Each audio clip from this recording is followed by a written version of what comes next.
বুধবার সন্ধ্যায় প্রকাশিত হলো বিজেপির তৃতীয় প্রার্থী তালিকা এবং এই প্রার্থী তালিকায় বেশ কয়েকটি চমক রয়েছে, যার মধ্যে পানিহাটিতে যে নাম শোনা যাচ্ছিল সম্ভাব্য প্রার্থী হিসেবে, যার নাম শোনা গিয়েছিল সেই অভয়ার মা, এবার পানিহাটি থেকে বিজেপির প্রার্থী পদ পাচ্ছেন, টিকিট পাচ্ছেন অভয়ার মা। এর পাশাপাশি উত্তরপাড়া থেকে প্রাক্তন এনএসজি কর্তা দীপাঞ্জন চক্রবর্তী, তিনিও কিন্তু টিকিট পাচ্ছেন।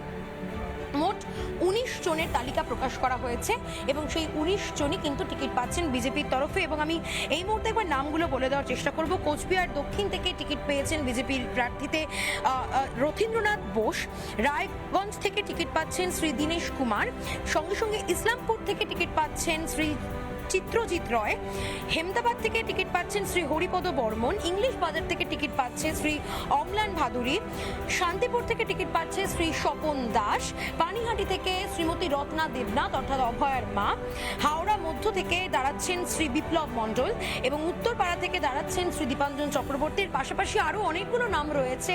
মোট ১৯ জনের প্রার্থী তালিকা কিন্তু আজকে প্রকাশ করা হয়েছে, বিজেপির তৃতীয় প্রার্থী তালিকা, এবং সেখান থেকে এবার পানিহাটি থেকে কিন্তু অভয়ার মা, তিনি কিন্তু বিজেপির প্রার্থী হয়ে দাঁড়াচ্ছেন। লড়াই কিন্তু সাংঘাতিকভাবে হবে, ভয়ঙ্করভাবে হবে, কারণ মেয়ের বিচারের আশায় এবার প্রতিবাদে আজ প্রার্থী হিসেবে দাঁড়াচ্ছেন অভয়ার মা, এবং তা নিয়ে কিন্তু ইতিমধ্যেই রাজনৈতিক মহলে শুরু হয়েছে জোর চর্চা। ক্যামেরায় আলী হোসেনের সঙ্গে লীনা ভট্টাচার্যের রিপোর্ট, রিপাবলিক বাংলা, কলকাতা। নানা ধরনের কন্টেন্ট দেখার জন্য লাইক করুন, শেয়ার করুন আমাদের ফেসবুক পেজ, সাবস্ক্রাইব করুন আমাদের ইউটিউব চ্যানেল। পাশাপাশি অন্যান্য ব্রেকিং নিউজের জন্য অবশ্যই চোখ রাখুন রিপাবলিক বাংলায়।